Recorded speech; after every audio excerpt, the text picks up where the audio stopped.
ngayon, punta na po natin itong topic naman natin dito kay Kulaong. Okay. Eto, naku si Kulaong, matindi. Talagang napakasipag po. Alam nyo, itong si Kulaong, talagang totoo naman yung sinabi ni Kulaong. Siya ay masipag at masigasig. Kasi nga, hindi ka pwede mag-inarte. Kailangan mo magsipag. Siya ay masigasig, kasi wala naman ibang kikilos para sa kanya. Buti sana kung katulad siya ni MG, maraming pera, tulad siya ng ibang kanyang mga nakalaban na may pambayad sa abogado para maglakad ng mga ganitong transaksyon.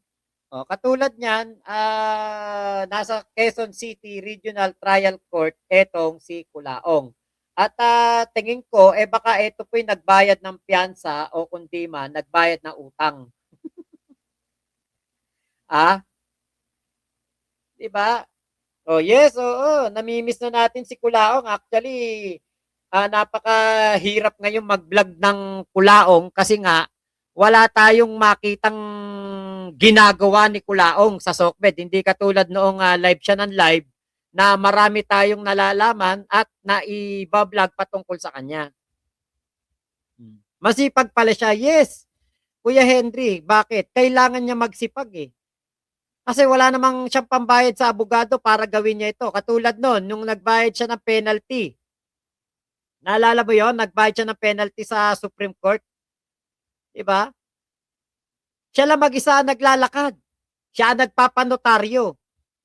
Imaginin mo yun, meron kang group of lawyers, pero ikaw mag-isa ang naglalakad ng mga papeles mo. Kailangan mo pang magpanotaryo, may group of lawyers ka. Baka group of liars meron. Those days are gone now, kaya need niya talaga magsipag. Oo, yun nga. Tama. Hilahod na talaga, Kenkel, kasi nakikita naman natin nung kanyang paglaya, hilahod na hilahod siya. Mamaya, tatapik natin sa Kulaong Time yung pagkahilahod niya. Tapos nagpanotaryo lang, abogado niya daw yun. Yun nga eh. Mga gilid-gilid lang na notaryo, tapos inangkin niya, abogado niya na daw yun. Diba? Biruin mo kung ikaw, meron kang talagang group of lawyers, may magsasabi na sa'yo na, bago ka pumuntang Supreme Court, punta ka muna sa opisina, ipapanotaryo natin yung yung pagbabayad mo ng penalty sa Supreme Court. Kung may group of lawyers to, may magsasabi na kagad doon. FLM, daan ka muna sa opisina ha. Kailangan kasi notaryado yan, dadalin mong babayaran mo. 'Di ba? Walang ganun. Bakit walang ganon? Kasi nga wala naman siyang group of lawyers. Yun lang naman ang katotohanan doon. Walang group of lawyers, kaya kailangan niyang kumilos mag-isa. Kailangan niyang gumalaw mag-isa. Kailangan niyang kilusan to.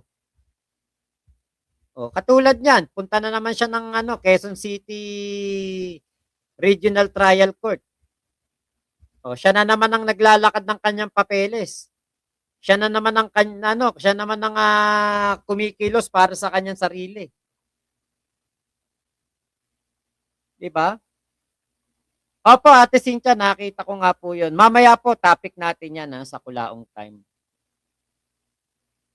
Ba nakakahiya? Biruin mo ganyan ang mo, ang pinoportray mo, napakayaman mong tao. Napakarami mong pera. Pero ano ang ginagawa niya? Pero mo ikaw lang mag-isa lumalakad ng mga papeles na yan. Hindi ganyan ang milyonaryo, hindi ganyan ang napakayaman. Hindi ikaw ang mag-e-effort. Kung ikay mayaman, iuutos mo na lang yan. Hindi mo na kailangan na ikaw pa ang ano, maglakad niyan. Abogado mo ang kikilos diyan. O pati sa tindig kitang kaawa-awa na siya. Oo, Jean Avila talagang yung kawawang-kawawa 'yan. Oh, kaya swerte natin sa pamilyang 'to may abogado tayo, no need na magpa-notaryo sa iba. Oh, 'yun, 'di ba? Si Ate Ira, 'di ba? Si Ate Ira ang ano, ang ating magiging ano, tagapagtanggol, tagapagpaintindi ng batas. Yan ang kagandahan nun. Si Culaong kasi, ultimo mga abogado niya noon, sinusuba niya eh. Kahit si ano, si Attorney J, ah, ano yan, gusto niyang gamitin sa ano sa BJMP para sa kanyang pag ano, pagpapa VIP. Gusto niyang gamitin doon. Ganyang katindi si Culaong. Pero parang iano, parang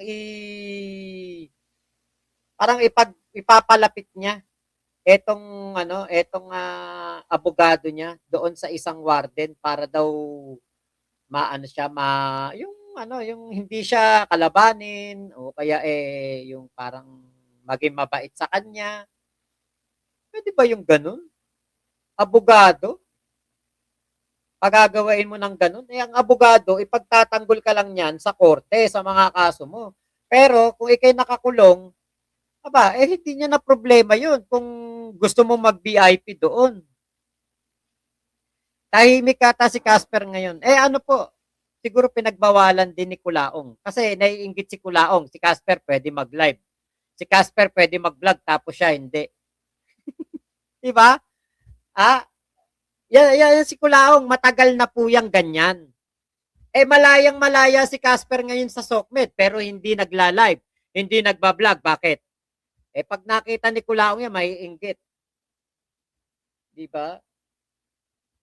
Saka si Casper kasi madaldal kung ano-ano sinasabi din sa SOCMED. Baka iniisip ni Culaong mapapahamak siya.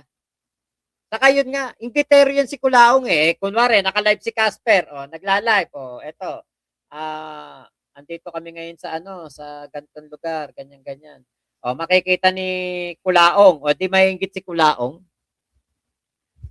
Romy Satore, speaking of group of lawyers, illegal daw po yung law firm ng asawa ni Inday Lustay na hiningian daw ng tulong ni Congressman Luistro. Okay. Illegal pala. Kenkel, baka makita sila hilahod na kasi pag naka-live. Yun, oo. Saka yung sasakyan pala nitong si Kulao, binebenta. Alam nyo ba ang, ano, ang market value nung sasakyan ni Kulaong pag ganyang kabulok? 150,000. Diyos ko day. Yung pinagkakapitagan niyang van, papasabugin na lang sa mga pelikula. 150,000 na lang pala yun eh. Tapos, wala rin pong nangyaring hearing. Sabi wala pong nangyaring hearing doon sa kaso ni Kulaong. Sa human trafficking case daw po yun, wala daw pong nangyaring hearing kahapon. Yan ang balita ni Food Genius. Kita nyo din, no? Kawawang kawawa, oh.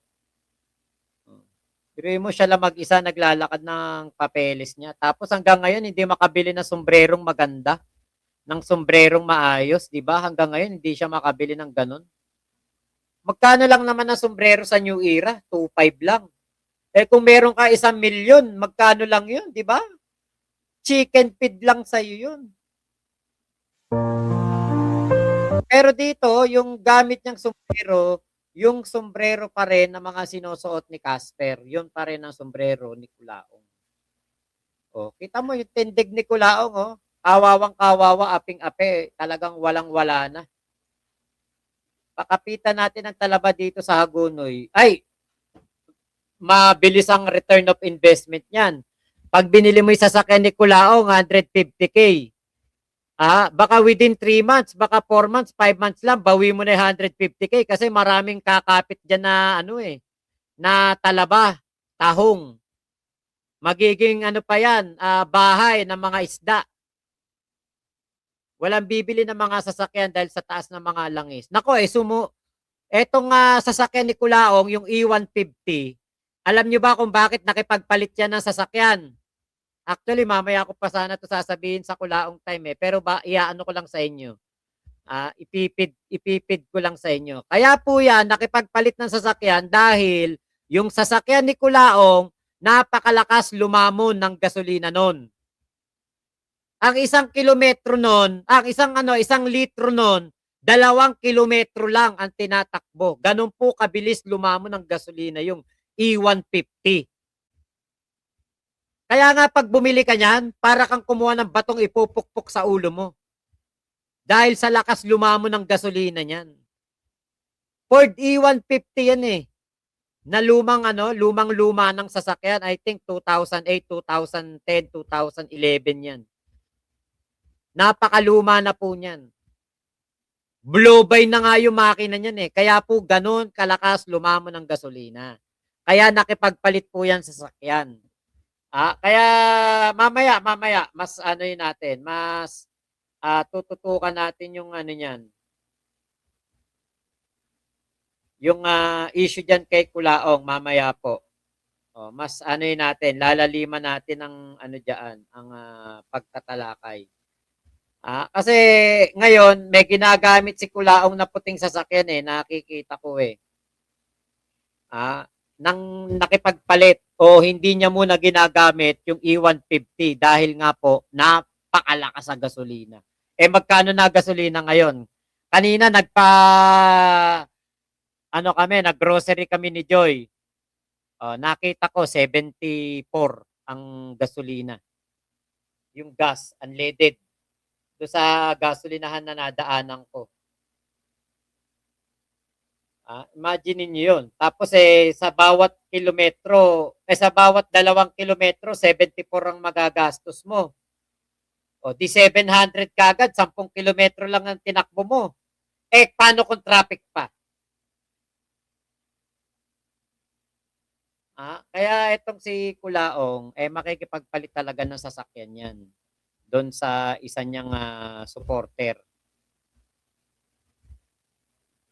Okay. So, yun po. Mamaya na lang po ulit sa Kulaong time. Babalik po ako ng live, 11 o'clock. Maraming salamat po sa pagsama nyo sa live ko na ito. Thank you sa ating mga tropa peeps. Kuya Kenkel. Ayan, hello po. Kuya Henry. Ayan. Kuya Gary Caba. Ayan, thank you po. Mamaya na lang po ulit sa Kulaong time tayo magkwentuhan. Okay. Thank you po. Salamat po sa pagsama nyo sa live na ito. Bye-bye po. Yes, oo. Nako, kakain muna tayo, hapunan na. Bye-bye po. Mamaya po ulit. Ayun. Adios, amigos. Bye-bye po. Salamat po.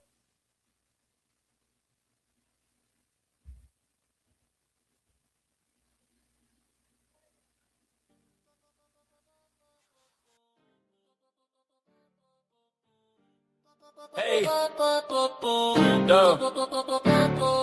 Sa bawat balita, kailangan malinaw. Hindi chismis, hindi liko ang daan.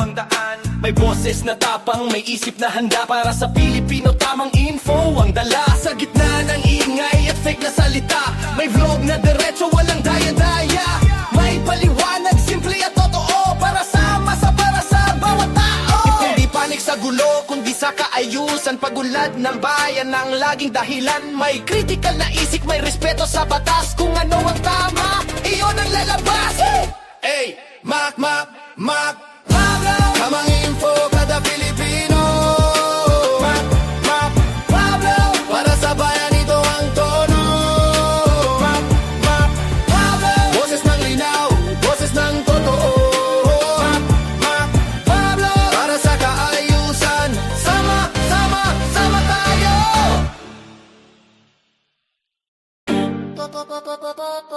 So maraming salamat po Ingat po kayo. Nasaan mang panig kayo ng mundo. Momo, chup chup, love you. God bless us all. Pilipinas, God first.